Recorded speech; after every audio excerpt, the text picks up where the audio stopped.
假期或深夜想借錢，千祈咪心急以免中伏。你有冇試過深夜突然要用錢？譬如係有突發醫療開支、卡數到期或者生意要周轉。問題係銀行已經關門，呢個時候好多人會上網揾24小時貸款，但其實所謂24小時貸款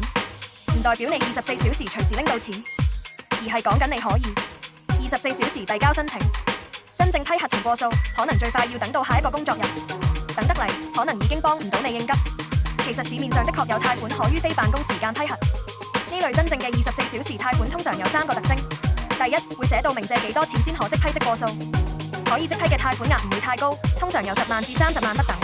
第二，貸款網站會有 AI 批核、網上即批等字眼；第三，申請文件要求會比較簡單，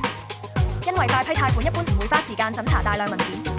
最後提提大家24小時貸款嘅常見陷阱。首先，即批貸款嘅利率一般會較高，因為貸款機構要平衡風險。另外要留意隱藏成本，例如係手續費、提前還款罰息、逾期罰款。最後謹記，越容易借到錢，可能越容易借多咗，所以一定要認真考慮貸款成本，千祈咪亂借錢。下載 Plato App，體驗 AI 理財。